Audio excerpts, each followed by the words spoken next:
Hello and welcome back to Unnati IAS. UPSC IAS के current affairs की series में आज हम ज्योग्राफी के करंट अफेयर्स को देखेंगे।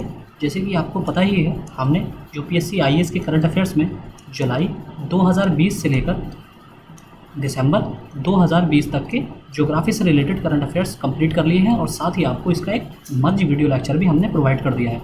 इसी सीरीज़ में अब हम 2 लेक्चर आपको ज्योग्राफी को और प्रोवाइड करेंगे, जिसमें से पहला अब हम प्रोवाइड कर रहे हैं, जिसमें हम जनवरी, फरवरी और मार्च ये 2021 के करंट अफेयर्स आपको प्रोवाइड कर रहे हैं। अगला जो लेक्चर हमारा कल आएगा उसमें हम आपको अप्रैल, मई, जून, जुलाई और अगस्त ये 5 महीनों के करंट अफेयर्स 2021 के करंट अफेयर्स ज्योग्राफी से रिलेटेड ये प्रोवाइड कर देंगे, जो कि आपके एग्जाम पर्सपेक्टिव से बहुत ज़्यादा इंपॉर्टेंट रहने वाले हैं। साथ ही साथ जैसे कि आज दिन में हमने वीडियो अपलोड किया था, उसमें आपको बताया था कि हम इस वीक यानी कि संडे तक 3 अक्टूबर तक सारा करंट अफेयर्स कवर करा देंगे। जैसे कि जिसमें हमारा साइंस एंड टेक के 3 महीने के बचेंगे लेक्चर, जिसमें जून, जुलाई, अगस्त 2021 तक के लेक्चर बचेंगे। बाकी एक हमारा इकोनॉमी का जो सेक्शन बचेगा, जो हमारे इकोनॉमिक टर्म्स होते हैं उनसे रिलेटेड हम एक वीडियो लेक्चर आपको प्रोवाइड कराएंगे, कंबाइंड वीडियो लेक्चर।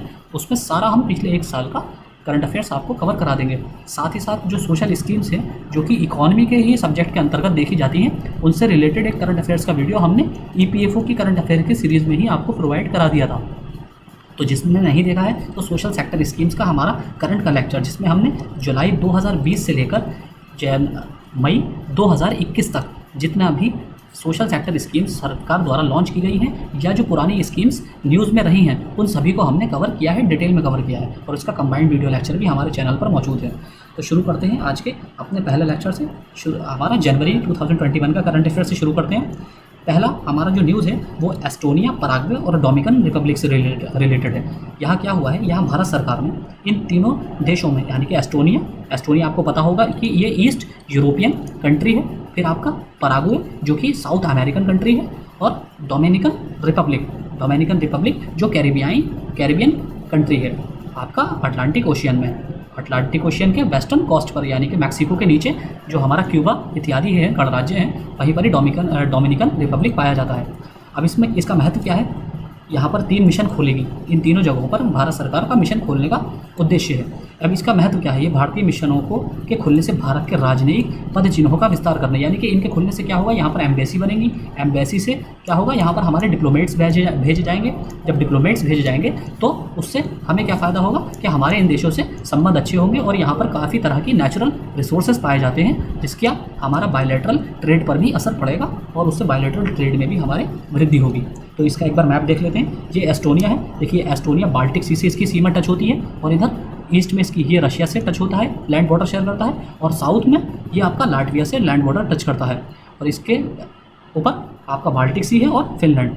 इसी तरह आप देख सकते हैं ये बड़े मैप में भी ये फिनलैंड है और इसके नीचे लाटविया। तो ये एस्टोनिया, लाटविया, लिथुआनिया, इसे क्या कहा जाता है, बाल्टिक नेशन। बाल्टी से आप याद रख सकते हैं, बाल्टिक नेशन। तो ये बाल्टिक नेशन का हिस्सा है। दूसरी चीज़, ये बाल्टिक नेशन में सबसे नॉर्दर्न है। तो तीनों ये बाल्टिक कंट्रीज़ हैं, एस्टोनिया, लाटविया और लिथुआनिया। तो ई लाली के नाम से आप इसकी शॉर्ट फॉर्म याद रख सकते हैं। ये बाल्टिक नेशन की शॉर्ट फॉर्म है, एस्टोनिया, लाटविया और लिथुआनिया। ये तीनों बाल्टिक नेशन से नॉर्थ टू साउथ इसका क्रम है। सबसे नॉर्थ में एस्टोनिया, उससे नीचे लाटविया और सबसे नीचे लिथुआनिया। तो ये इसका क्रम है। अगर आप अल्फ़ाबेटिकली भी देखें तो अल्फ़ाबेटिकली भी एक के बाद एक है, अरेंज हुआ है ऑटोमेटिकली, तो आप आसानी से इसको याद रख सकते हैं। अब डोमिनिकन रिपब्लिक हमारा अटलांटिक ओशियन में, वेस्टर्न अटलांटिक ओशियन में, जो कि कैरिबियन सी के से टच करती है इसकी सीमा, डोमिनिकन रिपब्लिक। और पराग्वे जो हमारा पूरी तरह लैंडलॉक कंट्री है साउथ अमेरिका में, इसकी एक सीमा ब्राज़ील से, ईस्टर्न सीमा पर ब्राज़ील है इसके, और नॉर्दर्न एरिया पर, नॉर्थ और नॉर्थ वेस्टर्न एरिया पर बोलीविया, और ईस्ट और साउथ ईस्ट क्षेत्र में इसके अर्जेंटीना का क्षेत्र है। तो ये आपको याद होना चाहिए। देखिए 2 लैंडलॉक कंट्री हैं साउथ अमेरिका के अंदर, एक बोलीविया और एक पराग्वे, जिसमें से ये पराग्वे आपका न्यूज़ में है। अगली न्यूज़ है हमारी अर्जेंटीना से रिलेटेड।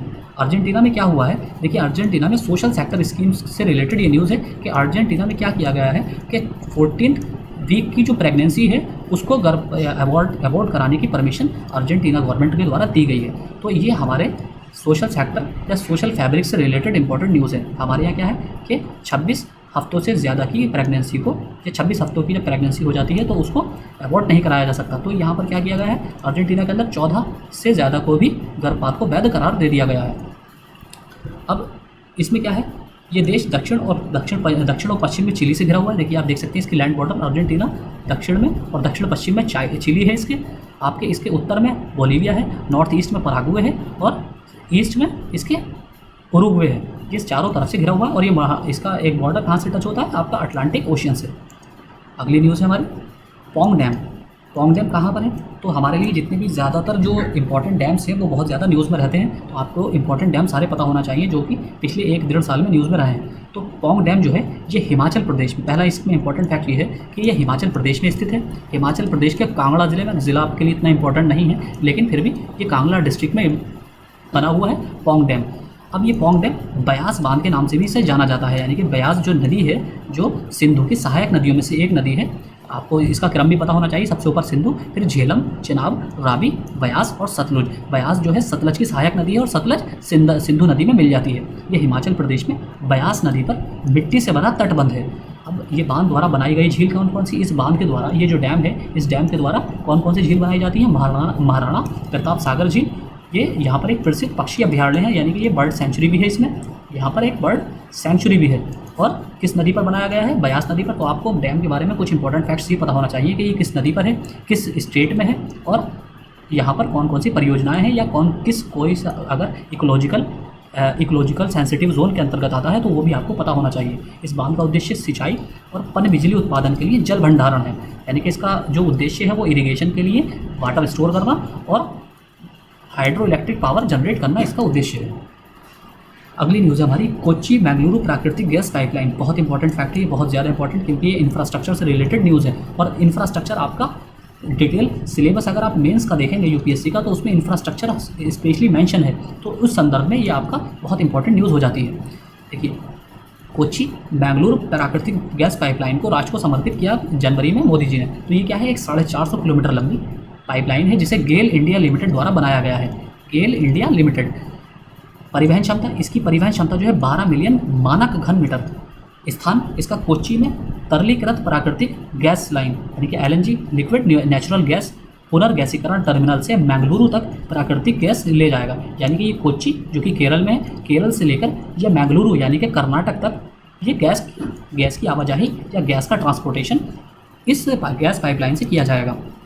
इसमें आगे है ये इसको किस तरह से बनाया गया है। देखिए गैस पाइपलाइन आपको पता ही होगा कि जिस एरिया से ये जा रही है ये सारा वेस्टर्न घाट का एरिया है, तो यहाँ पर काफ़ी खाइयाँ भी हैं, पहाड़ भी हैं ऊंचे ऊंचे और चट्टानें भी हैं। तो इसके लिए क्या किया गया है, एक विधि का प्रयोग किया गया है इस गैस पाइपलाइन को बिछाने के लिए जिसे कहते हैं क्षैतिज दिशात्मक ड्रिलिंग विधि। ये आपका साइंस एंड टेक के पर्सपेक्टिव में इंपॉर्टेंट हो जाता है। हॉरिजॉन्टल डायरेक्शनल ड्रिलिंग मेथड, इस मेथड के थ्रू इस पाइपलाइन को बिछाया गया है। अब इसका लाभ क्या है, ये पाइपलाइन घरों, परिवहन क्षेत्र, पाइपलाइन के साथ जिलों में वाणिज्यिक और औद्योगिक इकाइयों को पर्यावरण के अनुकूल और किफ़ायती ईंधन की आपूर्ति करेगी।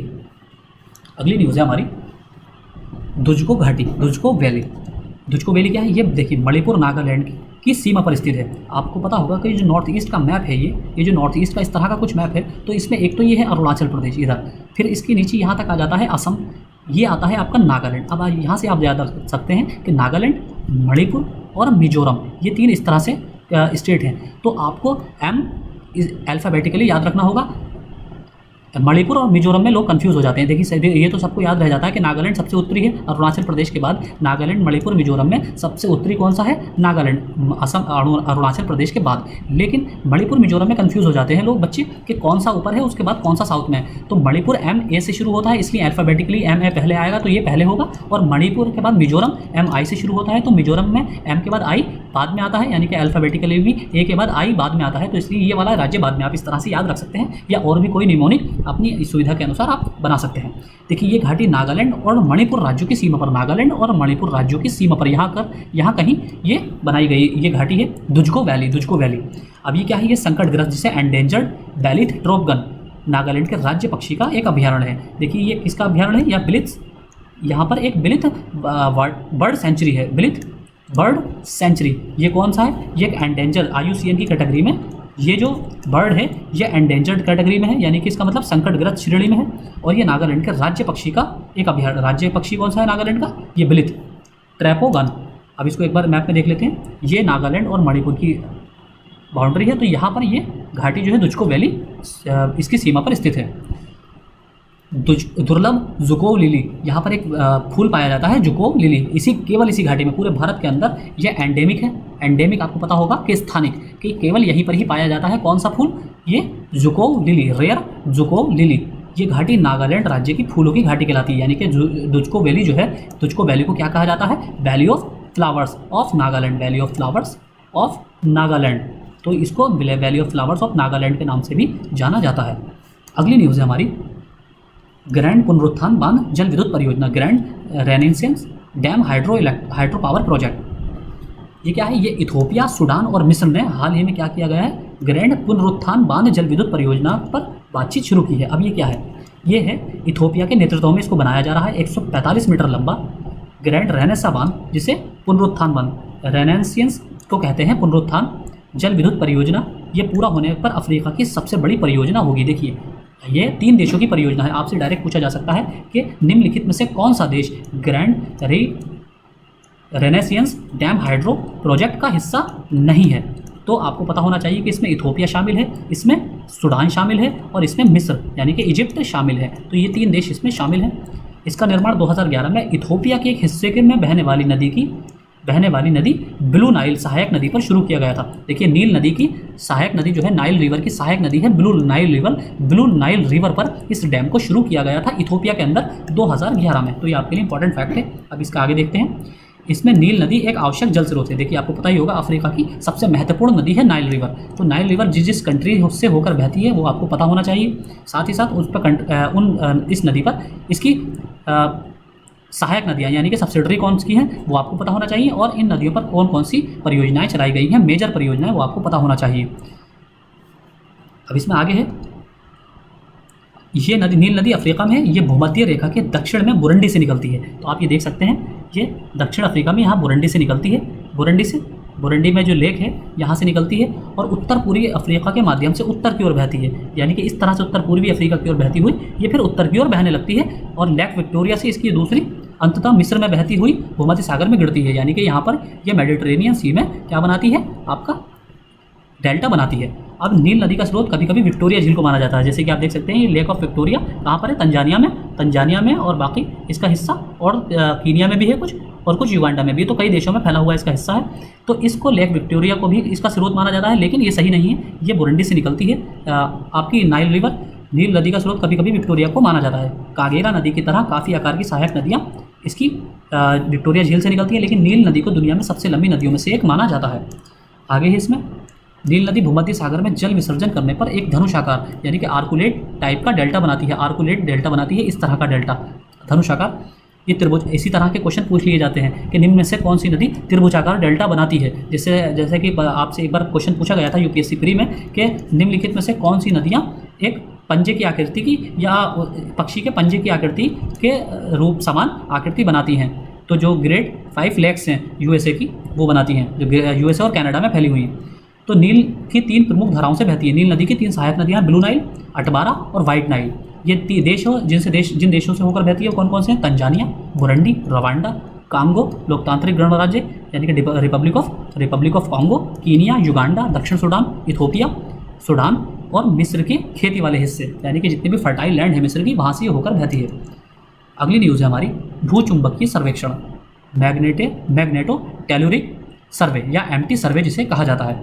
अभी राष्ट्रीय भूकंप विज्ञान केंद्र ने क्या किया है, दिल्ली एनसीआर क्षेत्र में एक अद्वितीय भूचुंबकीय सर्वे किया है। अब ये क्या है, ये एक भूभौतिकीय विधि है जो भूगर्भीय भूमिगत संरचना और प्रक्रियाओं को समझने के लिए पृथ्वी के चुंबकीय और विद्युत क्षेत्रों के प्राकृतिक समय भिन्नता का यानी कि टाइम डिफरेंस का प्रयोग करती है। ये क्या करती है, ये मेनली टाइम डिफरेंस का प्रयोग करती है। किस लिए, जितनी भी जियोफिजिकल एक्टिविटीज़ हैं, जियोफिजिकल एक्टिविटीज़ को समझने के लिए और इनके प्रोसेस और कंस्ट्रक्शन को समझने के लिए या कंपोजिशन को समझने के लिए टाइम डिफरेंस का उपयोग करती है। ये पृथ्वी की सतह पर प्राकृतिक भूचुंबकीय और भू विद्युत क्षेत्र भिन्नता के मापन का उपयोग करता है। यानी कि ये पृथ्वी की जो क्रस्ट है उसके ऊपर क्या करता है, ये जियो मैग्नेटिक फील्ड का और जियो इलेक्ट्रिक फील्ड का जो डिफरेंस होता है, टाइम डिफरेंस, उसका मापन, उसका मेजरमेंट का उपयोग करके ये सर्वे किया जाता है।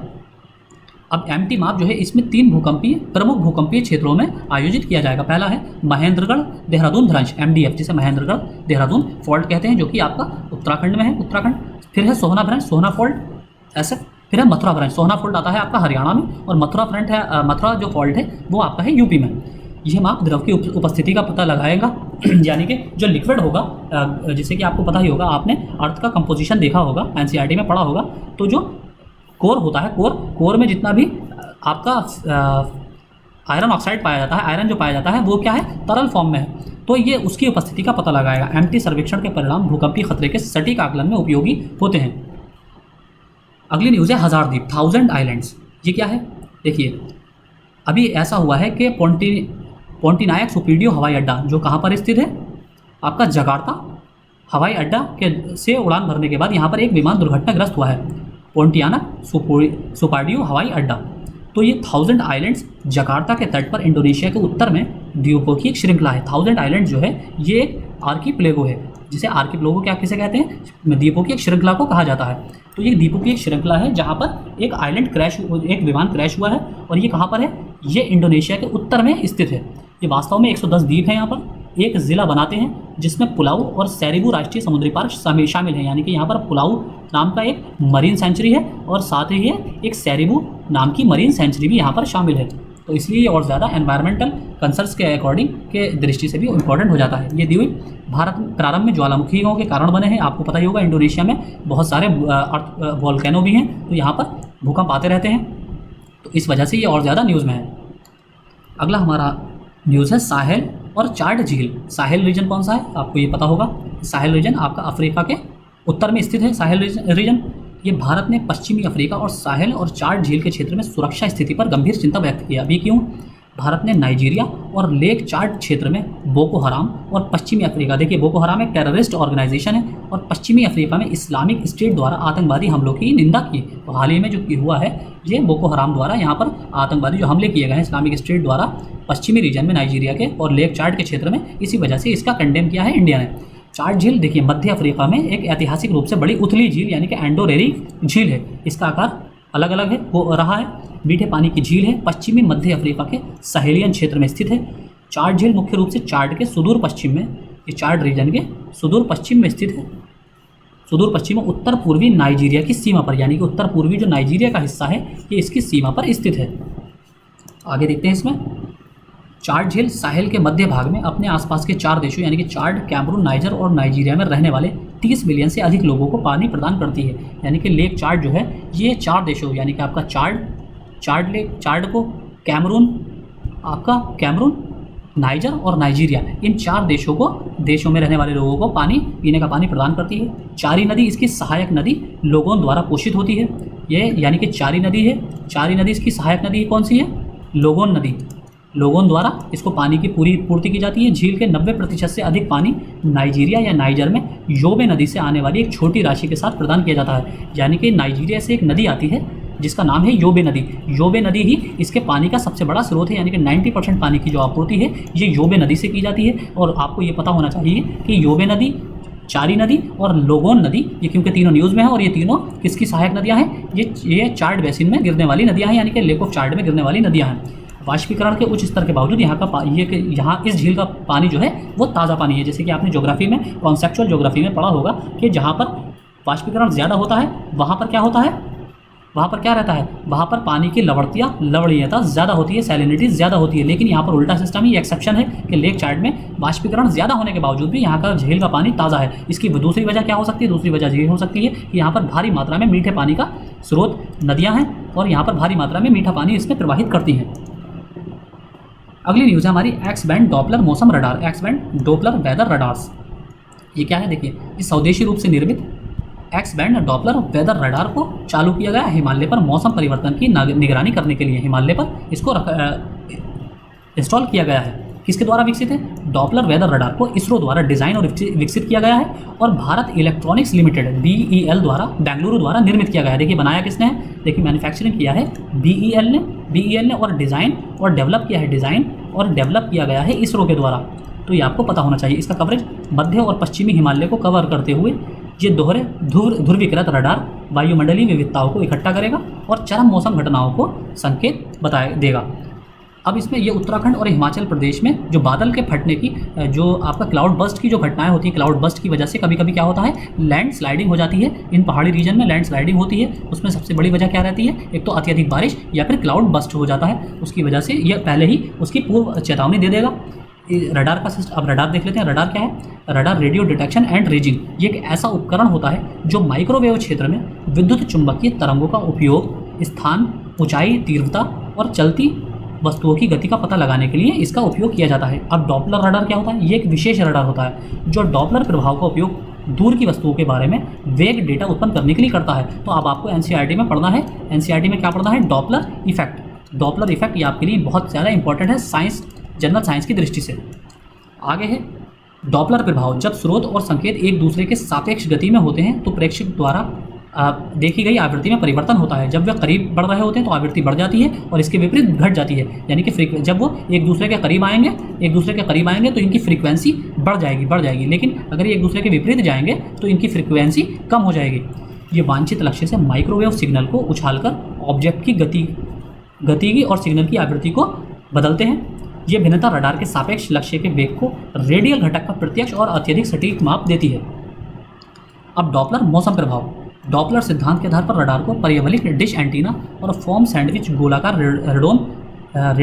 रडार का उपयोग करके लंबी दूरी के मौसम पर पूर्वानुमान और निगरानी में सटीकता में सुधार के लिए डिज़ाइन किया गया है। तो आप ये देख सकते हैं। अब डॉपलर रडार के प्रकार क्या है? डॉपलर रडार को तरंग दैर्ध्य के अनुसार कई अलग अलग श्रेणियों में विभाजित किया जाता है। तरंग दैर्ध्य कहते हैं वेवलेंथ को। देखिए डॉपलर जो रडार हैं उनको वेवलेंथ के अकॉर्डिंग अलग अलग श्रेणियों में बांटा जाता है, जो कि 5 श्रेणियाँ हैं। 5 श्रेणियाँ जो L band, S band, C band, X band और के बैंड। तो ये 4 इन श्रेणियों में विभाजित किया जाता है। अगली केस में आगे x band radar. X band radar कौन से होती है? ये 2.5 से 4 सेंटीमीटर की तरंग दैर्ध्य यानी कि वेवलेंथ वाले 8 से 12 गीगाहर्ट्ज की आवृत्ति पर 8 से 12 इनकी फ्रीक्वेंसी होती है गीगाहर्ट्ज की, और गीगाहर्ट्ज और तरंग दैर्ध्य कितनी होती है? 2.5 से 4 सेंटीमीटर की वेवलेंथ होती है। इस पर काम करते हैं। छोटे तरंग दैर्ध्य के कारण एक्स बैंड रडार अधिक संवेदनशील होता है, यानी कि ये ज़्यादा सेंसिटिव होता है और छोटे कणों का पता लगा सकता है। अब इसका अनुप्रयोग एप्लीकेशन जो कि आपके एग्जाम पर्सपेक्टिव से बहुत ज़्यादा उपयोगी है। इन रडार का उपयोग बादल के विकास पर अध्ययन के लिए किया जाता है, क्योंकि ये पानी के छोटे कणों का पता लगा सकते हैं, बर्फ़ जैसी हल्की वर्षा का पता लगा सकते हैं। एक्स बैंड रडार भी बहुत आसानी से शील्ड हो जाते हैं, कम प्रभावी हो जाते हैं, इसलिए उनका उपयोग केवल बहुत कम दूरी के मौसम अवलोकन के लिए किया जाता है। यानी कि इसकी जो रेंज होती है बहुत ही कम होती है एक्स बैंड रडार की, क्योंकि इनकी आवृत्ति आसानी से ख़त्म हो जाती है, कम पड़ जाती है ज़्यादा दूरी के क्षेत्र में। अगली न्यूज़ है इसमें हमारी K2 माउंटेन K2 जो छोटी है उससे रिलेटेड हमारी न्यूज़ है। इसमें क्या किया गया है? देखिए नेपाल का एक पर्वतारोहियों का जो माउंटेनियर्स का एक दल है, एक ग्रुप है, उन्होंने क्या किया है, वो पहला पर्वतारोही बन गया है K2 पर चढ़ने वाला नेपाल का पहला पर्वतारोही दल। अब ये K2 जो है 8000 मीटर से अधिक का एक मात्र पर्वत है, जिसे सर्दियों में बंद नहीं होता। ये काराकोरम रेंज में हिमालय के उत्तर पूर्व में स्थित है। K2 दुनिया के 17 सबसे ऊंचे पहाड़ों में से 5 से घिरा हुआ है। K2 माउंट एवरेस्ट के बाद दुनिया की दूसरी सबसे ऊंची चोटी है। पाकिस्तान अधिकृत कश्मीर में स्थित है, यानी कि पाक ऑक्युपाइड कश्मीर में यहाँ पर स्थित है, POK में स्थित है। ये छोटी सी न्यूज़ थी। अगली न्यूज़ है हमारी जियाधल नदी। जियाधल नदी क्या है? यहाँ पर क्या हुआ है कि राज्य सरकार ने अत्यधिक बाढ़ को नियंत्रित करने के लिए राष्ट्रीय राजमार्ग जो नेशनल हाईवेज 15 है उस पर लोगों ने प्रोटेस्ट किया, तो इसलिए ये न्यूज़ में है। ये ब्रह्मपुत्र की एक उत्तरी उप सहायक नदी है, यानी कि एक ब्रह्मपुत्र नदी जो आपकी बहती है नॉर्थ ईस्ट रीजन में, तो वहाँ से निकलती है, और ब्रह्मपुत्र की उप सहायक नदी उत्तरी नदी है, यानी कि इसके लेफ्ट हैंड साइड पर ये आकर मिलती है। अरुणाचल प्रदेश के उप हिमालयी पहाड़ों से निकलती है। अरुणाचल प्रदेश में संकीर्ण घाटी से गुजरने के बाद नदी धेमाजी जिले में असम के मैदानी इलाकों में प्रवेश करती है। नदी को रेलवे लाइन से गोगामुख, घिलमारा, PWD तक कुबोतिया के नाम से जाना जाता है, यानी कि इस नदी को जो नदी है कौन सी है? जियाधल नदी। इस जियाधल नदी को किस नाम से जाना जाता है? कुबोतिया के नाम से भी जाना जाता है। सड़क जहाँ से इसे संपरा नदी के नाम से जाना जाता है, और इसके बाद इसको संपरा नाम से जाना जाता है। अंत में सेलामुख के निकट ब्रह्मपुत्र नदी में ये मिल जाती है।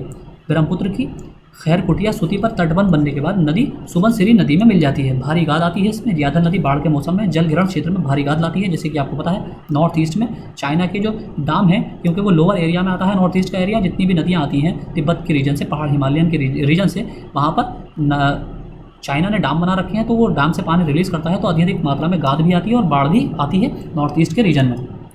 अगली न्यूज़ है हमारी रतले हाइड्रो इलेक्ट्रिक परियोजना। ये क्या है? ये 850 मेगावाट रतले हाइड्रो इलेक्ट्रिक परियोजना के लिए निवेश को मंजूरी दी गई है। इसका स्थान कहाँ है? ये केंद्र शासित प्रदेश जम्मू कश्मीर के किश्तवाड़ ज़िले में चिनाब नदी पर। देखिए रतले हाइड्रो इलेक्ट्रिक प्रोजेक्ट जो है, पहला तो आपको ये पता होना चाहिए ये JNK में है, दूसरा किश्तवाड़ डिस्ट्रिक्ट में है, तीसरी बात यह है कि ये चिनाब नदी पर स्थित है। किसके द्वारा कार्यान्वित किया गया है? National hydro electric power corporation, Jammu and Kashmir state power development corporation के बीच क्रमशः 51% और 49% की इक्विटी योगदान के साथ संयुक्त उद्यम कंपनी के साथ इसको क्रियान्वित किया गया है। देखिए इसमें national hydro electric power corporation के 51% शेयर हैं और 49% शेयर किसके हैं? Kashmir state power development corporation के। तो इसका मतलब ये है कि ये सरकारी नियंत्रण में, केंद्र सरकार के नियंत्रण में ही रहेगा, क्योंकि 51% share national hydro electric power corporation के रहेंगे। अब रतले जल विद्युत परियोजना को 60 महीने की अवधि के भीतर चालू किया जाएगा, यानी कि 5 साल के अंदर इसको चालू किया जाएगा। अगली न्यूज़ है हमारी नई आर्कटिक नीति, न्यू आर्कटिक पॉलिसी। ये क्या है? भारत ने नई आर्कटिक नीति का मसौदा तैयार किया है। अब इसका उद्देश्य क्या है? इसका उद्देश्य आर्कटिक क्षेत्र में वैज्ञानिक अनुसंधान यानी कि साइंटिफिक रिसर्च, सतत पर्यटन, सस्टेनेबल टूरिज्म, खनिज तेल, मिनरल ऑयल और गैस की खोज करना, इसका विस्तार करना इसका उद्देश्य। नोडल निकाय कौन सा है? भारत ने वैज्ञानिक अनुसंधान का नेतृत्व करने और आर्कटिक में घरेलू वैज्ञानिक अनुसंधान क्षमताओं को बढ़ावा देने के लिए विभिन्न वैज्ञानिक निकायों के बीच समन्वय के लिए एक नोडल निकाय के रूप में कार्य करने के लिए गोवा स्थित राष्ट्रीय ध्रुवीय महासागर अनुसंधान केंद्र को नामित किया है। यानी कि कौन इसको नोडल निकाय है? National polar ocean research centre. ये कहाँ पर स्थित है? इसका जो मुख्यालय है, हेडक्वार्टर है, वो गोवा में स्थित है। तो ये आपके लिए इंपॉर्टेंट न्यूज़ है। अब इसमें उद्देश्य क्या है? आर्कटिक के वैज्ञानिक अध्ययन को बढ़ावा देना, भारतीय विश्वविद्यालय में आर्कटिक अनिवार्यताओं के साथ पृथ्वी विज्ञान, जैविक विज्ञान, भूविज्ञान, जलवायु परिवर्तन और अंतरिक्ष संबंधी कार्यक्रमों पर पाठ्यक्रमों को उन्मुख करना, योजना का अन्वेषण, पेट्रोलियम अनुसंधान संस्थानों में खनिज तेल और गैस की खोज करना, आर्कटिक पर्यटन को बढ़ावा देना इसका उद्देश्य है। आगे है इसमें नीति के स्तंभ क्या है? भारत की आर्कटिक नीति 5 स्तंभों पर टिकी होगी। तो पहला है विज्ञान और अनुसंधान, साइंस एंड रिसर्च, आर्थिक और मानव विकास सहयोग, economic and human development corporation, परिवहन एंड जुड़ाव, ट्रांसपोर्टेशन एंड कनेक्टिविटी, शासन और अंतर्राष्ट्रीय सहयोग, गवर्नेंस एंड इंटरनेशनल कोऑपरेशन, राष्ट्रीय क्षमता निर्माण, नेशनल कैपेसिटी बिल्डिंग। तो ये 5 स्तंभों पर हमारी आर्कटिक नीति टिकी होगी या इसके पिलर्स होंगे। आगे है इसमें इसके उद्देश्य। आर्कटिक क्या है? आर्कटिक एक उपध्रुवीय क्षेत्र है, पृथ्वी के सबसे उत्तरी भाग में स्थित है। आर्कटिक महासागर, निकटवर्ती समुद्र और अलास्का, संयुक्त राज्य अमेरिका, कनाडा, फिनलैंड, ग्रीनलैंड जिसे डेनमार्क का हिस्सा है जो, आइसलैंड, नॉर्वे, रूस और स्वीडन के कुछ हिस्से इसमें शामिल हैं। आर्कटिक क्षेत्र के भीतर की भूमि में मौसमी रूप से अलग अलग बर्फ और बर्फ का आवरण रहता है। आगे कुछ एक्स्ट्रा फैक्ट इसमें देख लेते हैं। आर्कटिक परिषद यानी कि आर्कटिक काउंसिल को भी देख लेते हैं, क्योंकि यहाँ से भी क्वेश्चन एक बार पूछा जा चुका है। 1996 में ओटावा घोषणा पत्र, ओटावा डिक्लेरेशन के माध्यम से इसको बनाया गया था। ओटावा डिक्लेरेशन 1996 में 8 आर्कटिक राज्यों द्वारा स्थापित एक अंतर सरकारी इंटर गवर्नमेंटल मंच है, फोरम है। आर्कटिक क्षेत्र में संबंधित मुद्दों पर चर्चा और समाधान करता है। सदस्य कौन से हैं? कनाडा, डेनमार्क, जितने भी आर्कटिक ओशियन से लगे हुए देश हैं वो इसके सदस्य हैं, जैसे कि कनाडा, डेनमार्क, नॉर्वे, रूस, अमेरिका, फिनलैंड, स्वीडन और आइसलैंड। ये इसके 8 सदस्य हैं। इसके अलावा आर्कटिक क्षेत्र के स्वदेशी लोगों का प्रतिनिधित्व करने वाले 6 संगठनों को स्थायी प्रतिनिधियों का दर्जा दिया गया है। सभी निर्णय 8 सदस्यों के बीच सर्वसम्मति और स्थायी प्रतिभागियों के परामर्श से होते हैं। अगली न्यूज़ है आगे इसमें नाकुला दर्रा, नाकुला पास। तो ये हमारे लिए बहुत ज़्यादा न्यूज़ में रहे हैं। चाइना के इशू की वजह से जो दर्रे हैं, पासेज हैं, वो बहुत ज़्यादा न्यूज़ में रहे हैं पिछले 2 साल से। तो आपके लिए इस बार बहुत इंपॉर्टेंट है, एग्जाम में क्वेश्चन यहाँ से पूछा जा सकता है। तो सिक्किम में नाकुला दर्रा, देखिए एक नाथुला पास है और एक नाकुला पास है और एक चुम्बी वैली है, तीनों ही सिक्किम में है। तो नाकुला दर्रा बलवान इलाके में भारतीय और चीनी सैनिकों के बीच यहाँ झड़प हुई, इसलिए ये न्यूज़ में था। ये 5000 मीटर से अधिक की ऊंचाई पर एक दर्रा है। ये मुथुंगिया मुगुथांग या चोलहामू तीस्ता नदी का स्रोत के आगे स्थित है, यानी कि ग्लेशियर है मुगुथांग। अब इसको आप प्रोनाउंस कर सकते हैं if I am not wrong, Muguthang ये एक ग्लेशियर है, या इसको दूसरा नाम है इसका चोलहामू। इस ग्लेशियर जो कि तीस्ता नदी का स्रोत है, ये इसके आगे स्थित है। ये सिक्किम का नाकुला दर्रा। आगे है इसमें सिक्किम राज्य में स्थित अन्य दर्रे नाथुला दर्रा और जेलेपला दर्रा है। देखिए नाकुला दर्रा नाथुला दर्रा, नाथुला और जिलेबला। जिलेबला ये सारे कहाँ पर स्थित है? सिक्किम में। और इसी तरह एक चुम्बी वैली है, वो भी सिक्किम में है, वहाँ पर भी इशू रहता है। नाथुला दर्रा सिक्किम के पूर्व की ओर स्थित है, वहीं नाकुला सिक्किम की उत्तरी सीमा पर है। यानी कि देखिए नाकुला तो उत्तरी सीमा पर है और नाथुला कहाँ है? पूर्व की स्थिति, पूर्व की ओर है, यानी कि भूटान की थोड़ा भूटान की साइड है।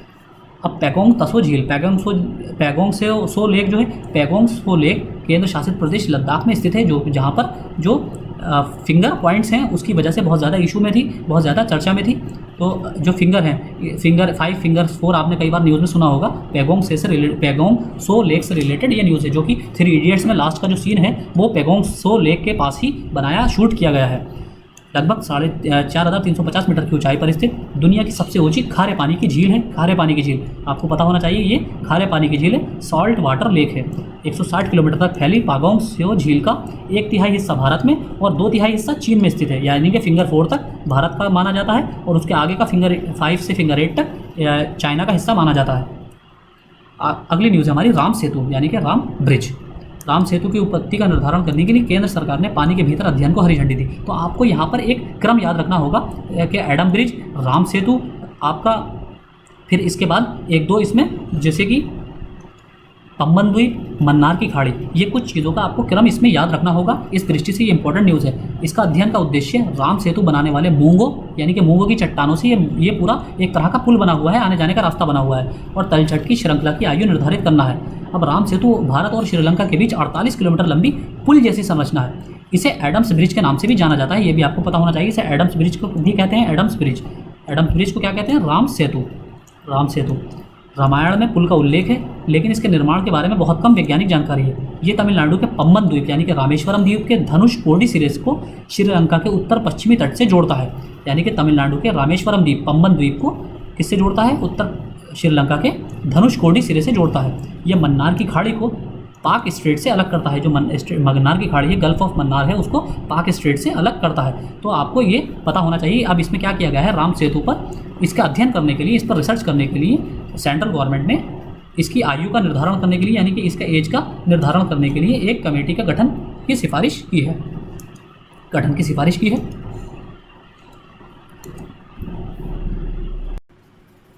अब हमारा फरवरी 2021 से करंट अफेयर्स शुरू होते हैं ज्योग्राफी से रिलेटेड। अभी हमने पिछले जो देखे हैं वो जनवरी 2021 तक के करंट अफेयर्स देखें। अब हम फरवरी 2021 के करंट अफेयर्स कर रहे हैं। तो इसमें पहली न्यूज़ है हमारी उष्ण कटिबंधीय चक्रवात, ट्रॉपिकल साइक्लोन्स। तो आपने ये टॉपिक पढ़ा ही होगा अपना ज्योग्राफी में, एनसीईआरटी में पढ़ा होगा कि किस तरह इनकी कंडीशंस रहती हैं बनने की। उष्ण कटिबंधीय चक्रवात की क्या क्या इनके लिए फेवरेबल कंडीशंस हैं, किन किन क्षेत्रों में पाए जाते हैं, अलग अलग क्षेत्रों में इनके क्या क्या नाम हैं। तो ये इस तरीके से इसमें ये बताया गया है, एक अध्ययन में, एक रिपोर्ट में सामने आया है कि जो अटलांटिक ओशियन में चक्रवात आ रहे हैं उनकी अब फ्रीक्वेंसी बढ़ गई है। एक तो उनकी फ्रीक्वेंसी बढ़ गई है, दूसरी चीज़ ये है कि वो पहले तट पर पहुंचने से पहले ही, जैसे कि आपको पता ही होगा कि वो समुद्र से तट की ओर गति करते हैं और लैंडफॉल होने पर वो चक्रवात खत्म हो जाता है। लेकिन अब वो तट पर अंदर तक प्रवेश करने लगे हैं, यानी कि अब हल्के हल्के उनकी जो फ्रीक्वेंसी है तो बढ़ ही रही है, साथ ही वो तट पे अंदर तक नुकसान पहुंचा रहे हैं। तो इसी से रिलेटेड ये रिसर्च सामने आई है। अब इसमें बताया गया है कि 1980 के बाद के दशक से हर दशक में 2 अतिरिक्त चक्रवात, यानी कि फ्रीक्वेंसी में हर दशक में अब 2 साइक्लोन्स एक्स्ट्रा हो गए हैं और 200 किलोमीटर के दायरे में आए हैं, और 200 किलोमीटर का एरिया उन्होंने एक्स्ट्रा एरिया कवर कर लिया है। यानी कि अगर वो पहले 1000 किलोमीटर तक के एरिया को समुद्र में प्रभावित करते थे, तो अब वो एक चक्रवात 1200 किलोमीटर तक का एरिया प्रभावित कर रहा है। इसी तरह अगर पहले एक दशक में 20 चक्रवात आते थे, तो अब बढ़कर 22 हो गए हैं। तो इस तरह से उनकी फ्रीक्वेंसी भी बढ़ी है और उन्होंने जितना एरिया क्षेत्र प्रभावित करते थे उस एरिया को भी, वो भी बढ़ गया है, उसमें भी बढ़ोतरी हुई है। अब ये देखिए, ये घूर्णन निम्न दाब मौसम प्रणाली है। देखिए ट्रॉपिकल साइक्लोन जो होते हैं वो क्या होता है? निम्न दाब, लो प्रेशर, इनके सेंटर में कौन सा होता है? लो प्रेशर होता है। लो प्रेशर मौसम प्रणाली होती है, सिस्टम होता है। घूर्णन साइक्लोनिक सिस्टम होता है। ये गरज के साथ इसमें तूफान आता है, लेकिन इसमें वाताग्र नहीं बनते। वाताग्र क्या होते हैं? फ्रंट या फ्रंट जेनेसिस। फ्रंट जो है, फ्रंट नहीं बनते। अब फ्रंट क्या होता है? फ्रंट आपने पढ़ा होगा, ये 2 अलग अलग घनत्व वाली, यानी कि अलग अलग डेंसिटी वाली हवाओं का मिलन होता है, मिलन क्षेत्र होता है। यहाँ पर गर्म और सर्द हवा एक साथ टकराती है, तो अलग अलग उनकी डेंसिटी होती है। 2 द्रव्यमान, वायु द्रव्यमान को अलग अलग करने वाली जो सीमा होती है उसे ही वाताग्र कहते हैं। ये उष्ण कटिबंधीय या उपोष्ण कटिबंधीय जल के ऊपर उत्पन्न होते हैं। ये किसकी बात हो रही है? ये उष्ण कटिबंधीय चक्रवात की बात हो रही है। यानी कि ये उष्ण कटिबंधीय या उपोष्ण कटिबंधीय जल के ऊपर उत्पन्न होते हैं। तो आपको पता होना चाहिए कि जल पर उत्पन्न होते हैं, ना कि धरती पर। और इसमें एक बंद निम्न स्तरीय परिसंचरण होता है, यानी कि क्लोज लो टेम्परेचर परिसंचरण होता है, सर्कुलेशन होता है। उष्ण कटिबंधीय चक्रवात उत्तरी गोलार्ध में वामावर्त घूमते हैं। वामावर्त क्या होता है? एंटी क्लॉकवाइज या एंटी काउंटर। एंटी क्लॉकवाइज यानी कि वामावर्त, और दक्षिणावर्त क्या होता है? क्लॉकवाइज। तो ये उत्तरी गोलार्ध में जो चक्रवात जो है, उष्ण कटिबंधीय चक्रवात, ये एंटी क्लॉकवाइज घूमते हैं, इस तरीके से घूमते हैं, इस तरीके से। और दक्षिणी गोलार्ध में कैसे घूमते हैं? क्लॉकवाइज, इस तरीके से, जैसे घड़ी की सुइयों की दिशा के समान घूमते हैं। और जो नॉर्दर्न हेमिस्फीयर है, नॉर्दर्न हेमिस्फीयर में घड़ी की सुइयों की दिशा के विपरीत। और जो जो टेम्परेट साइक्लोन्स होते हैं, यानी कि टेम्परेट साइक्लोन्स का क्या होता है? उनका बिल्कुल उल्टा फेनोमेना होता है। ये नॉर्दर्न हेमिस्फीयर में क्लॉकवाइज घूमते हैं और सदर्न हेमिस्फीयर में एंटी क्लॉकवाइज घूमते हैं। तो ये आपका टेम्परेट साइक्लोन्स होते हैं। और ट्रॉपिकल साइक्लोन्स नॉर्दर्न हेमिस्फीयर में एंटी क्लॉकवाइज और सदर्न हेमिस्फीयर में क्लॉकवाइज। अब इनके बनने की फेवरेबल कंडीशंस क्या होती है? 27 डिग्री सेंटीग्रेड या इससे अधिक तापमान वाली समुद्री सतह, कोरियोलिस बल की उपस्थिति।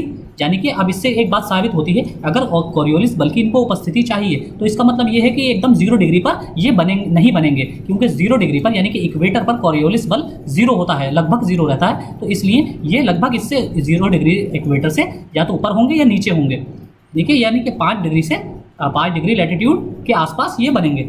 और ऊर्ध्वाधर गति, हवा की गति में छोटे अंतर, यानी कि जो आपकी ऊर्ध्वाधर गति होगी हवा की, उसमें अंतर होना चाहिए।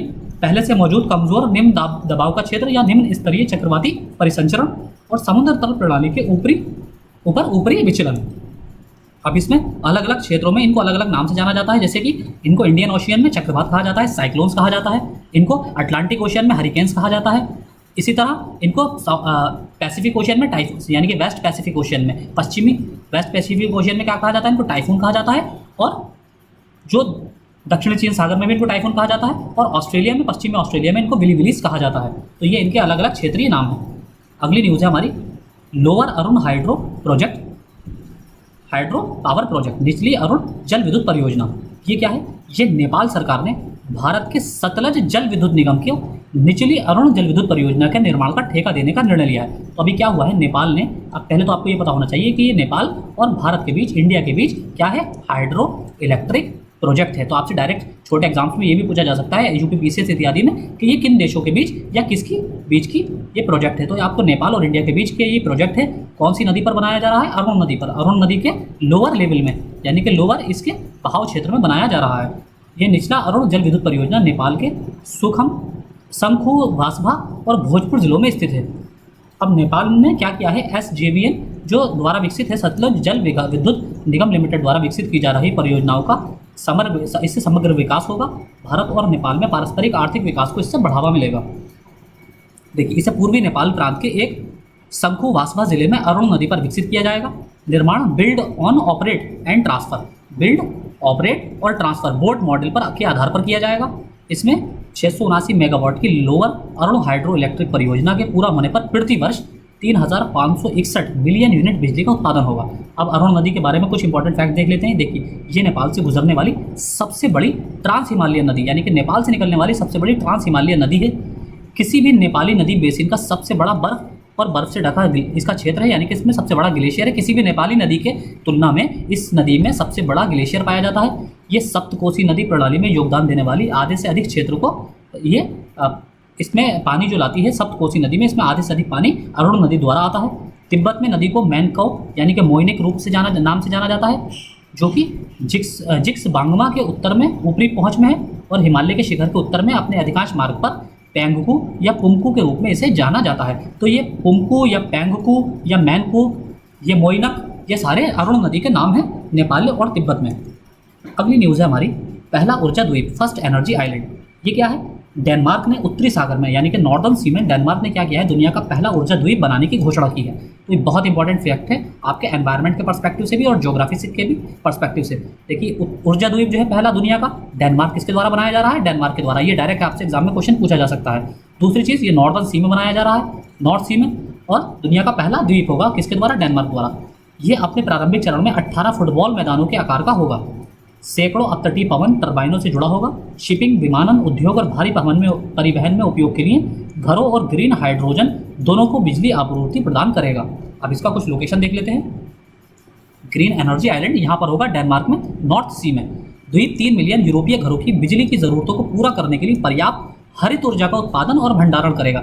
यानी कि जो डेनमार्क की पूरी पॉपुलेशन है 3 मिलियन, यानी कि 30 लाख की पूरी पॉपुलेशन को ये ग्रीन एनर्जी प्रोवाइड करेगा और उसका स्टोरेज भी करेगा। तो ये बहुत बड़ा अचीवमेंट है डेनमार्क का।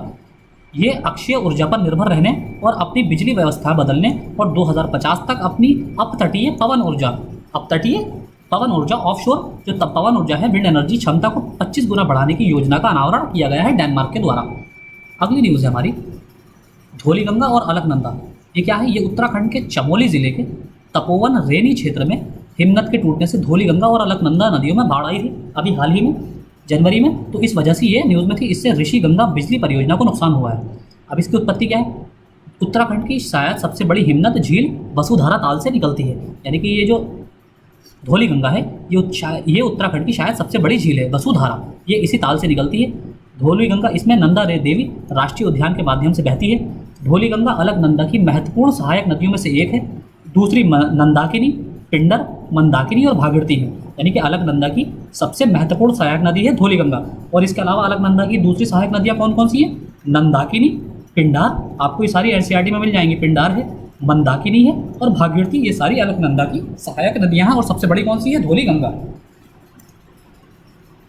आगे इसमें रैनी में धौलीगंगा ऋषिगंगा नदी से मिलती है। रैनी के अंतर रैनी में क्या धौलीगंगा किससे मिलती है? ऋषिगंगा से। विष्णुप्रयाग में अलकनंदा से मिलती है। अब ये विष्णुप्रयाग में कहाँ से किससे मिलती है? धौलीगंगा आपकी अलकनंदा से। और अलकनंदा दक्षिण पश्चिम में चमोली, मैथाना, नंदप्रयाग, कर्णप्रयाग से होकर बहती है। रुद्रप्रयाग में उत्तर से आने वाली मंदाकिनी नदी से मिलती है। मंदाकिनी को समाहित करने के बाद अलकनंदा देवप्रयाग में गंगा में शामिल होने से पहले श्रीनगर से आगे गंगा नदी में मिल जाती है।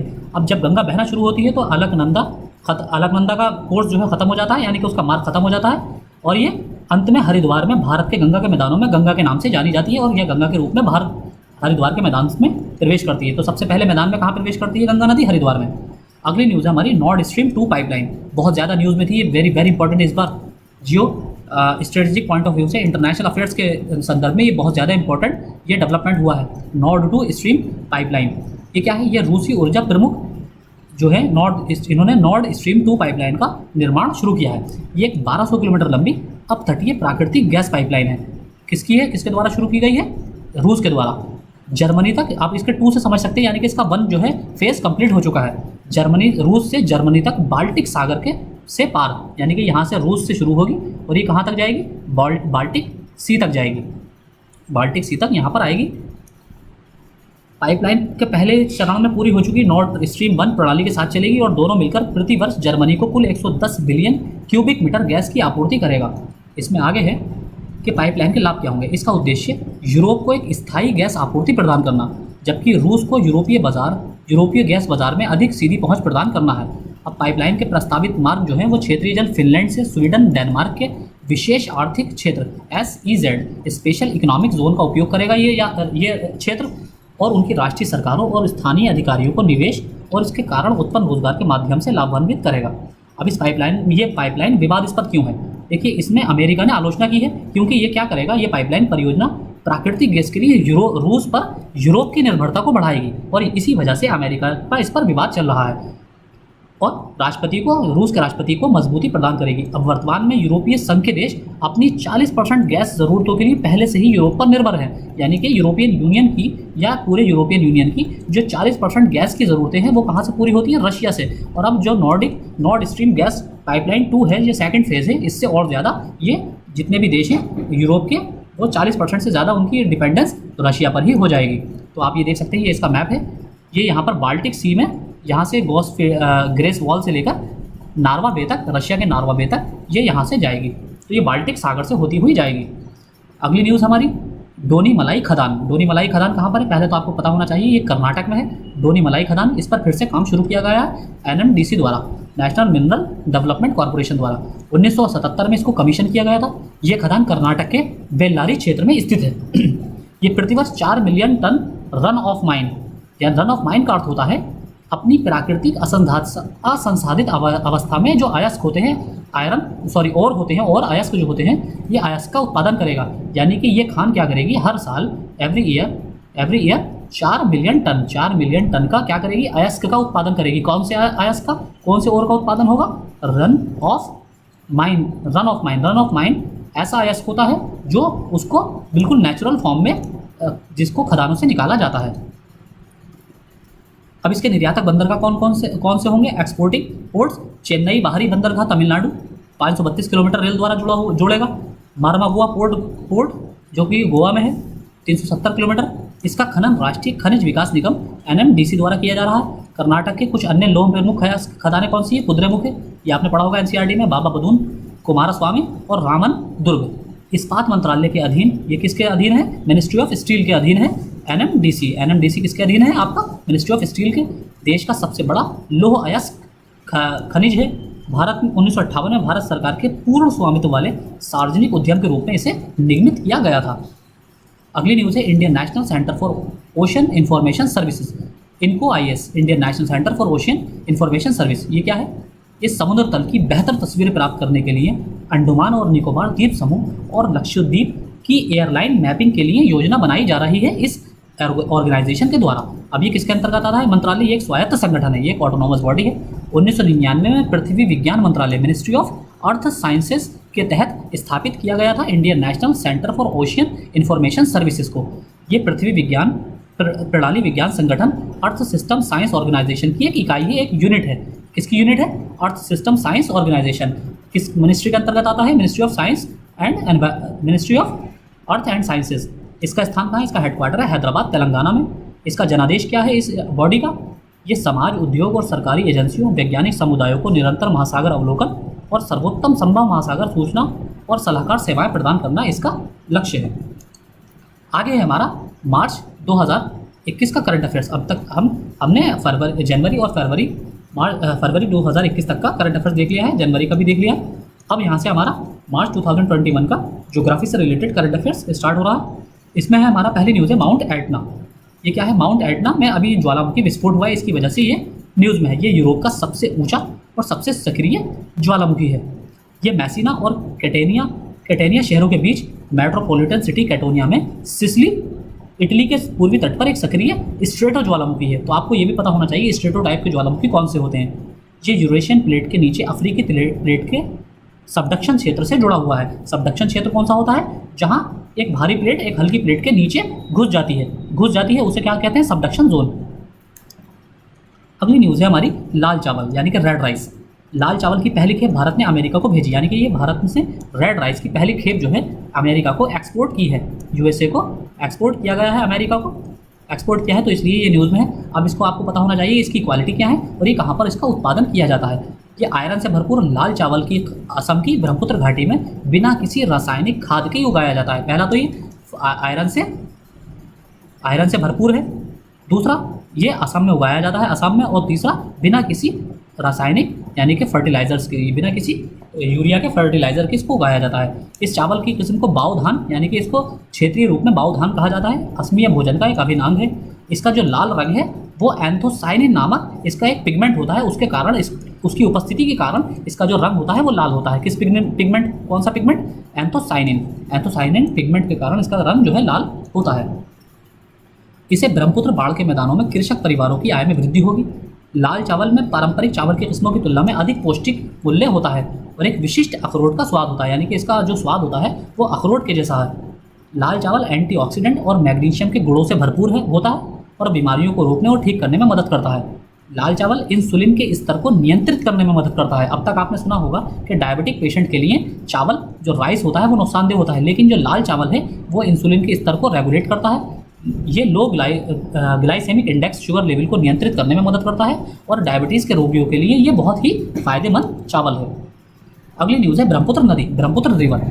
ये अपनी नई पंचवर्षीय योजना जो है 2021 से 25 में क्या कर रहा है, ये चाइना की योजना है। चाइना की पंचवर्षीय योजना में चीन ने क्या किया है, यारलुंग जांगबो नदी जो कि ब्रह्मपुत्र नदी का नाम है वहाँ पर चाइना में, उसकी निचली पहुँच यानी कि लोअर लेवल पर पहले बांध बनाने का प्रस्ताव दिया है।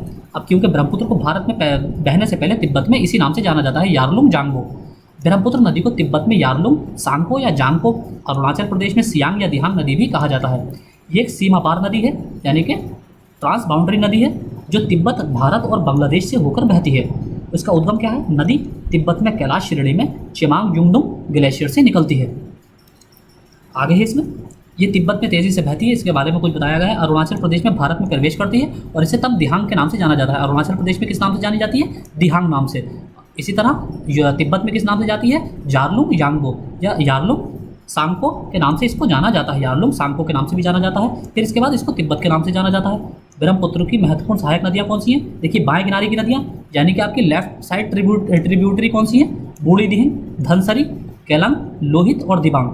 और दाहिने किनारे की, यानी कि right hand side, Subansiri, Kameng, Manas, Sankosh, Teesta. देखिए, जब ये तिब्बत से इस तरह से ब्रह्मपुत्र नदी बहती हुई आती है और एक महाखंड के तिरु एक साउथ में एकदम से मुड़ते हुए अरुणाचल प्रदेश में सदिया कस्बे के निकट ये भारत में यहाँ से प्रवेश करती है, तो ये जो हमारा इंडिया में अरुणाचल प्रदेश का एरिया है, तो अब यहाँ से जब ब्रह्मपुत्र नदी बहती है तो यहाँ पर जो ये वाला जो साइड है, ये साइड कौन सी है? इस नदी की लेफ्ट हैंड साइड ट्रिब्यूटरीज, और यहाँ कौन सी है? Right hand side tributaries. क्योंकि जब इस तरफ को चलेगी, अगर आप इस साइड को चलेंगे तो आपका ये ये सीधा हाथ होगा, ये सीधा राइट साइड होगी, राइट हैंड साइड, और ये ये लेफ्ट हैंड साइड होगी। तो ये राइट हैंड साइड ट्रिब्यूटरी कौन सी है? ये ऊपर वाली सुबनसिरी, कामेंग, मानस, संकोच और तीस्ता।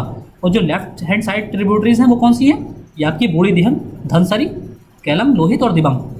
ये बारहमासी नदी ब्रह्मपुत्र नदी की एक बारहमासी नदी है। बारहमासी नदियों को पूरे निरंतर वर्ष जो पूरे वर्ष बहती रहती है उन्हें ही बारहमासी नदियाँ कहा जाता है। इसके बारे में कुछ आप देख सकते हैं। अगली न्यूज़ है हमारी मैत्री सेतु। आप इसके नाम से ही पता होगा, कई बार न्यूज़ में भी रहा है। मैत्री सेतु किसके बीच है? इंडिया और बांग्लादेश के बीच। इंडिया और बांग्लादेश के बीच ये एक पुल है। ये किस पर बनाया गया है? फेनी नदी पर बना है। त्रिपुरा राज्य और बांग्लादेश में भारतीय सीमा के बीच बहती है ये फेनी नदी। तो ये किसको जोड़ेगा? मैत्री सेतु भारत और बांग्लादेश के बीच बढ़ते द्विपक्षीय संबंधों और मैत्रीपूर्ण संबंधों का प्रतीक है। इसका निर्माण कब किया गया था? राष्ट्रीय राजमार्ग और बुनियादी ढांचा विकास निगम, इसका निर्माण जो किया गया है वो राष्ट्रीय राजमार्ग और बुनियादी ढांचा विकास निगम लिमिटेड द्वारा किया गया है। 1.9 किलोमीटर लंबा पुल है। भारत में सबरूम को बांग्लादेश के रामगढ़, सबरूम कहाँ है? त्रिपुरा में, और रामगढ़ बांग्लादेश से जोड़ता है। फेनी नदी कि भारत बांग्लादेश सीमा का हिस्सा है। दक्षिण त्रिपुरा जिले से निकलती है, भारत की ओर सबरूम शहर से होकर गुजरती है और बांग्लादेश में बहने से के बाद बंगाल की खाड़ी में गिरती है। ये इसके बारे में कुछ फैक्ट थे। अगली न्यूज़ है साना और हाउथी। साना आपको पता होना चाहिए, ये यमन की राजधानी है, और हाउथी एक रिबेल्स हैं, हाउथी रिबेल्स हैं जो कि मुस्लिम शिया रिबेल्स हैं या मिलिटेंट्स हैं। तो इन्होंने राजधानी साना पर हवाई हमले किए हैं, तो इसीलिए ये न्यूज़ में है। तो आपसे डायरेक्ट ये रिबेल्स भी पूछे जा सकते हैं और ये आपसे एरिया भी पूछा जा सकता है कि कहाँ पर स्थित है। जैसे कि एक बार सुकोत्रा आइलैंड को के बारे में पूछा गया है। सुकोत्रा आइलैंड किसका हिस्सा है? यमन का हिस्सा है। सना या साना ये यमन का सबसे बड़ा शहर भी है और राजधानी भी है। यमन के संविधान के तहत सना को देश की राजधानी माना गया है, लेकिन यमन की सरकार की सीट हाउथी कब्जे के बाद दक्षिण यमन की पूर्व राजधानी एडन में चली गई है। यानी कि जो जहाँ पर हाउथी का कब्जा है वो सना को राजधानी नहीं मानते हैं बल्कि एडन को राजधानी मानते हैं। मार्च 2015 में राष्ट्रपति अब्दुर्रह मंसूर हादी द्वारा एडन को अस्थायी राजधानी घोषित किया गया था। ये जबल अल नबी शुएब और जिबाल तियाल के सर्वत पर्वत के बगल में स्थित है। ये देश का सबसे ऊंचा पर्वत माना जाता है। तो सबल पर्वत भी आपको पता होना चाहिए। सर्वत पर्वत कहाँ पर है? ये यमन में है। देश का सबसे ऊंचा पर्वत माना जाता है। साना पुराना शहर है। यूनेस्को के विश्व धरोहर स्थल में इसको विशिष्ट वास्तुशिल्प के रूप में नामित किया गया है। तो इसके बारे में कुछ इंपॉर्टेंट न्यूज़ थी। अगली न्यूज़ है हमारी माउंट सिनीबॉन्ग। ये कहाँ पर है? माउंट सिनीबॉन्ग आपका ये है माउंट सिनीबॉन्ग, और ये कहाँ पर है? ये है आपका इंडोनेशिया में। और इंडोनेशिया के ये जिस आइलैंड पर है वो हमारा अंडमान निकोबार से बहुत करीब है, इसलिए हमारे लिए इंपॉर्टेंट है। ये सक्रिय ज्वालामुखी माउंट सिनेबाग में विस्फोट हुआ। तो क्या है? ये उत्तरी सुमात्रा आइलैंड में स्थित है, करो रीजेंसी में। सिनेबाग इंडोनेशिया में 120 से अधिक सक्रिय ज्वालामुखियों में से एक है। रिंग ऑफ फायर का हिस्सा है, पैसिफिक रिंग ऑफ फायर का। अब इसमें 2014, 16, 20 में भी विस्फोट हुआ है, तो इसके बारे में कुछ बताया गया है डिटेल। देखिए, ये प्रशांत, काकोस, भारतीय ऑस्ट्रेलियाई, नज़का, उत्तरी अमेरिका और फिलीपीन प्लेट्स सहित कई टेक्टोनिक प्लेट्स के बीच की सीमाओं का निर्धारण करता है। कौन करता है? जो पैसिफिक रिंग ऑफ फायर है उसमें सारी प्लेट्स आती है। पैसिफिक, काकोस, भारतीय ऑस्ट्रेलियाई, नज़का, उत्तरी अमेरिका और Philippine plates ring of fire के साथ ज्वालामुखियों और भूकंपों की बहुतायात क्षेत्र में टेक्टोनिक प्लेटों की गति के कारण होती है। तो आप यहाँ इंडोनेशिया का मैप देख सकते हैं। ये आप देख सकते हैं, ये सुमात्रा आइलैंड है जो कि हमारे अंडमान निकोबार के बहुत ही पास है। माउंट सिनोबांग यहाँ पर रीजेंसी में ये माउंट सिनोबांग स्थित है। अगली न्यूज़ है हमारी सांगे ज्वालामुखी, सांगे वॉल्केनो, ये कहाँ पर स्थित है? ये आपका दक्षिण अफ्रीका के इक्वाडोर कंट्री में स्थित है। इक्वाडोर में सांगे ज्वालामुखी में विस्फोट हुआ है, इसलिए ये न्यूज़ में है। ये दुनिया के सबसे ऊंचे सक्रिय ज्वालामुखियों में से एक, यानी कि एक तो सबसे ऊंचा है, मतलब सबसे ऊंचा नहीं है, सबसे ऊंचे ज्वालामुखियों में से है, दूसरा सक्रिय है, एक्टिव वॉल्केनो है। ये सांगे और इक्वाडोर के सबसे सक्रिय ज्वालामुखियों में से एक है। ये सांगे राष्ट्रीय उद्यान के भीतर स्थित है, यानी कि यहाँ पर ये किसके भीतर है? यहाँ पर सांगे नेशनल पार्क भी है। सांगे राष्ट्रीय उद्यान इक्वाडोर के मध्य भाग में एंडीज पर्वत के पूर्वी हिस्से में है। आपको पता होगा कि रॉकीज माउंटेन नॉर्थ अमेरिका में पाए जाते हैं और एंडीज, रॉकीज के बाद एंडीज आपके साउथ अमेरिका में पाए जाते हैं। तो एंडीज माउंटेन के पूर्वी हिस्से में स्थित है, एंडीज माउंटेन के पूर्वी हिस्से में। ये एक विश्व धरोहर स्थल है, यानी कि वर्ल्ड हेरिटेज साइट है। सांगे का निर्माण पेरू चिली खाई में दक्षिण अमेरिका प्लेट के नीचे नज़्का प्लेट के सबडक्शन से जुड़ी ज्वालामुखी प्रक्रियाओं द्वारा हुआ था। अब है अगली न्यूज़ है हमारी भादर बांध, भादर डैम। ये क्या है? ये केंद्रीय जल आयोग ने बांध सुरक्षा संगठन ने भादर बांध के फ्लड गेट को बदलने की सिफारिश की है। देखिए, जो फ्लड गेट होता है, जो कि बाढ़ या संभावित खतरे की वजह से इसको खोल दिया जाता है। जब एक्सेसिव रेनफॉल होता है, तो जब डैम में पानी ज़्यादा हो जाता है, तो जो अधिकारी होते हैं, जैसे कि एडमिनिस्ट्रेशन होता है, उन्हें लगता है कि बांध टूट सकता है, तो वो क्या करते हैं? पानी रिलीज़ करते हैं, जिसकी वजह से बाढ़ आती है क्षेत्रों में। तो उन्होंने जो पानी को रिलीज़ करने के लिए जिन गेटों को खोला जाता है, फ्लड गेट जो होते हैं, उन गेटों को बदलने की मांग की है कि वो गेट पुराने हो गए, जिसकी वजह से ये भादर बांध न्यूज़ में है। तो भादर बांध कहाँ है? राजकोट में है। राजकोट कहाँ है? आपका गुजरात में। ये सौराष्ट्र क्षेत्र में शेत्रुंजी बांध के बाद दूसरा सबसे बड़ा बांध है, यानी कि गुजरात का सबसे बड़ा बांध कौन सा है? शेत्रुंजी। ये मतलब सौराष्ट्र क्षेत्र में, गुजरात का जो सौराष्ट्र रीजन है, उसमें शेत्रुंजी बांध सबसे बड़ा बांध है। उसके बाद दूसरा सबसे बड़ा बांध भादर बांध है। भादर बांध गुजरात के सौराष्ट्र क्षेत्र में भादर नदी पर स्थित है। बांध का निर्माण 1952 में शुरू हुआ और 1963 में पहली बार इससे सिंचाई के लिए पानी किसानों को दिया गया। आगे है इसमें भादर बांध और शेत्रुंजी बांध का निर्माण शेत्रुंजी और भादर नदियों पर किया गया है। राजकोट के अमरेली जिले से ये नदी निकलती है, भादर नदी। इसकी सहायक नदियाँ कौन सी है? सताली, थेबी, गागोरियो, राजावाल, खारो, शेल, खारी और तलाजी। भादर नदी गुजरात में काठियावाड़ प्रायद्वीप की प्रमुख नदियों में से एक है। इसका उद्गम राजकोट जिले में बद्दी के पास समुद्र तल से 261 मीटर की ऊंचाई पर सौराष्ट्र से होकर बहती है। नवी योबंदर में अरब सागर के पास, पोरबंदर में अरब सागर के पास मिल जाती है। नदी की कुल लंबाई 198 किलोमीटर, सौराष्ट्र के क्षेत्रफल का लगभग 1/7वां भाग ये अपवाहित करती है, यानी कि ड्रेन करती है। अगली न्यूज़ है हमारी बारालाचाला। तो बारालाचाला ये जो दर्रा है, ये आप न्यूज़ में है, ये कहाँ पर स्थित है? सीमा सड़क संगठन ने लद्दाख में लेह से संपर्क बहाल करने के लिए हिमाचल प्रदेश में महत्वपूर्ण बारालाचाला दर्रा जो है, उसको समय से पहले खोलने पर काम शुरू किया है। अब बारालाचाला, जिसे बारालाचा दर्रा के नाम से भी जाना जाता है, यह जास्कर श्रेणी में एक उच्च पर्वतीय दर्रा है। अब आपको पता होगा यहाँ पर क्या है? ये काराकोरम है, लद्दाख है, जास्कर है और यहाँ कैलाश है। तो ये जास्कर रेंज में हिस्से में फैला हुआ है। हिमाचल प्रदेश के लाहौल ज़िले को लेह मनाली राजमार्ग से के किनारे स्थित लद्दाख के लेह ज़िले से जोड़ता है। ये दर्रा भगा नदी और युनम नदी के बीच जल विभाजन का भी कार्य करता है, यानी कि भगा नदी जो है, भगा नदी और यनम नदी, इन दोनों रिवर के बीच जल विभाजन का, यानी कि इन दोनों नदियों को भी डिवाइड करता है ये दर्रा। आगे इसमें देखते हैं इसके कुछ फैक्ट। ये भगा नदी चिनाब नदी की एक सहायक नदी है, सूर्यताल झील से निकलती है, जो मनाली की दर्रे से कुछ किलोमीटर दूरी पर ही स्थित है। अगली न्यूज़ है हमारी मुल्ला पेरियार बांध। मुल्ला पेरियार डैम कहाँ पर है? पहले तो आपको पता होना चाहिए, तमिलनाडु में स्थित है। तो इसके लिए सुप्रीम कोर्ट ने अभी अलर्ट जारी किया है। मुल्ला पेरियार 123 साल पुराना बांध है। केरल के इडुक्की जिले में मुल्लायर और पेरियार नदियों के संगम पर स्थित है। ये केरला में स्थित है। अभी सुप्रीम कोर्ट ने तमिलनाडु के लिए चेतावनी जारी ये की है कि यहाँ पर बाढ़ आने का इसकी वजह से खतरा है, क्योंकि इसका 123 साल पुराना है, केरल के इडुक्की जिले में है, मुल्लायर और पेरियार नदियों के संगम पर स्थित है। ये तमिलनाडु द्वारा अपने 5 दक्षिणी जिलों की पेयजल और सिंचाई आवश्यकताओं को पूरा करने के लिए संचालित और रखरखाव किया जाता है इसका। अब इसमें है, ये ब्रिटिश शासन के दौरान 999 साल के पट्टे के समझौते पर परिचालन आधार अधिकार तमिलनाडु को सौंपे गए थे। अब बांध का उद्देश्य पश्चिम की ओर बहने वाली पेरियार नदी, यानी कि पश्चिम की ओर बहने वाली, इसका मतलब कहाँ है? क्या है? ये इंडियन ओशन में, अरब सागर में गिरती होगी। अब बांध का उद्देश्य पश्चिम की ओर बहने वाली पेरियार नदी के पानी को पूर्व की ओर तमिलनाडु के शुष्क वर्षा छाया क्षेत्रों की ओर मोड़ना है। देखिए, अब यहाँ पर जो वेस्टर्न घाट्स हैं आपके, ये जो वेस्टर्न घाट है इंडिया के, तो ये पश्चिम की ओर ये नदी बहती है। तो ये जब पेरियार नदी आपकी पश्चिम की ओर बहती है, तो इस नदी का पानी अरब सागर में गिरने के बजाय इसको मोड़कर पूर्वी क्षेत्र में ले जाना और तमिलनाडु के जो रेन शेडो एरिया हैं, उन क्षेत्रों को पीने का पानी उपलब्ध कराना। पेरियार, ये इसका उद्देश्य। पेरियार नदी केरल राज्य की सबसे लंबी नदी है। इसकी लंबाई 244 किलोमीटर। इसे केरल की जीवन रेखा के रूप में जाना जाता है। यह राज्य की कुछ बारहमासी नदियों में से एक है। पेरियार नदी पश्चिमी घाट की शिवगिरी पहाड़ियों से निकलती है। पेरियार राष्ट्रीय उद्यान से होकर बहती है। इसकी मुख्य सहायक नदियाँ कौन सी हैं? मुथरीपुझा, मुल्लायार, चेरुथानी और पेरिजुन कुट्टी इसकी मुख्य सहायक नदियाँ हैं। अगली न्यूज़ है हमारी, राष्ट्रीय चक्रवात जोखिम शमन परियोजना, national cyclone risk mitigation project. ये राष्ट्रीय चक्रवात जोखिम शमन परियोजना के कार्यान्वयन के बारे में सूचित किया है भारत सरकार ने। देखिए, ये विश्व बैंक के सहयोग से गृह मंत्रालय द्वारा शुरू की गई है।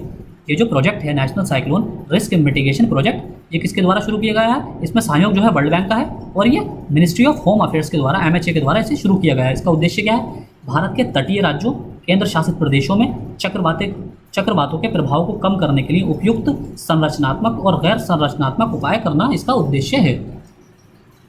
पूर्व चेतावनी प्रसार प्रणाली में सुधार, आपदाओं से निपटने के लिए स्थानीय समुदायों की क्षमता को बढ़ाना, आपातकालीन आश्रय तक पहुंच में सुधार करना, केंद्र, राज्य और स्थानीय स्तर पर आपदा जोखिम प्रबंधन क्षमता को मजबूत करना, कार्यान्वयन राष्ट्रीय आपदा प्रबंधन प्राधिकरण, भाग लेने वाली राज्य सरकारों और राष्ट्रीय आपदा प्रबंधन संस्थान के समन्वय से इसमें सहयोग प्रदान करना इसका उद्देश्य है। अब इसमें विस्तार, इस परियोजना में 13 चक्रवात प्रवण राज्यों और केंद्र शासित प्रदेशों की पहचान की गई है जो कि सबसे ज़्यादा वल्नरेबल हैं चक्रवातों की दृष्टि से या साइक्लोन की दृष्टि से। इसमें इनको 2 कैटेगरीज में बांटा गया है। 2 कैटेगरीज कौन सी हैं? पहली कैटेगरी में जो सबसे हाई वल्नरेबल राज्य हैं, जैसे कि आंध्र प्रदेश, गुजरात, ओडिशा, तमिलनाडु और पश्चिम बंगाल। आप स्पेशली आप ओडिशा, तमिलनाडु और पश्चिम बंगाल, इन तीनों में चक्रवातों से ग्रस्त हर साल देख लेते होंगे इन तीनों को। और जो दूसरी श्रेणी में है, श्रेणी 2 में, ये लो वल्नरेबल वाले राज्य हैं जिसमें महाराष्ट्र, कर्नाटक, केरल, गोवा, पौंडीचेरी, लक्षद्वीप, दमनदीव, अंडमान निकोबार द्वीप समूह शामिल है। आप देखते होंगे कि चक्रवात जो ज़्यादातर आते हैं वो हमारे ईस्टर्न कोस्ट पर ज़्यादा आते हैं, कंपेरेटिवली ज़्यादा आते हैं। वेस्टर्न कोस्ट पर कंपेरेटिवली कम आते हैं। तो इसलिए जो वेस्टर्न कोस्ट के जो आपको राज्य देखेंगे वो ज़्यादातर हमारे कम सुभेदता वाले हैं और बाकी जो ईस्टर्न कोस्ट वाले हैं वो अधिक सुभेदता वाले राज्य हैं। अगली न्यूज़ है हमारी, दुनिया का सबसे ऊंचा railway bridge, world's highest railway bridge, ये कहाँ पर है? ये सबसे ऊंचा रेलवे पुल कहाँ बनाया गया है? जम्मू कश्मीर में चिनाब नदी पर। 2 इंपॉर्टेंट फैक्ट, जम्मू कश्मीर और चिनाब नदी कश्मीर घाटी को देश के बाकी हिस्सों से जोड़ेगा। एक 1315 मीटर लंबा है। इसका मेहराब क्या होता है? ये जो कर्व बनाई गई है, ये मेहराब के बारे में आपने मॉडर्न हिस्ट्री में वास्तुकला में भी पढ़ा होगा, जो मुगल वास्तुकला है। समुद्र तल से 359 मीटर ऊंचा है। एफएल टावर से 35 मीटर ऊंचा। पुल का डिज़ाइन 120 वर्षों का होने का अनुमान है, यानी कि पुल को ऐसे डिज़ाइन किया गया है कि 120 वर्षों तक चल सकता है। हिमालय के युवा तह पहाड़ों और खराब जलवायु के प्रतिकूल इलाकों में के हिसाब से बनाया गया है। भूकंप क्षेत्र 5 तक, यानी कि ये जो भूकंपीय क्षेत्र होते हैं आपके सीस्मिक जोन 5 तक के क्षेत्रों को कवर कर सकता है। मतलब इसके ऊपर सीस्मिक जोन 5 में भी असर नहीं पड़ेगा, यानी कि तीव्र फ्रीक्वेंसी वाले जो इंटेंसिटी वाले भूकंप आते हैं उनका भी इस पर असर नहीं होगा। और ये ब्लास्ट प्रूफ है, यानी कि बम विस्फोट का भी इस पुल पर असर नहीं होगा। अगली न्यूज़ है हमारी, केन बेतवा लिंक प्रोजेक्ट, मध्य प्रदेश और उत्तर प्रदेश के बीच। ये केन बेतवा लिंक प्रोजेक्ट जो नदी परियोजना है, ये किसके बीच है? MP और UP गवर्नमेंट के बीच।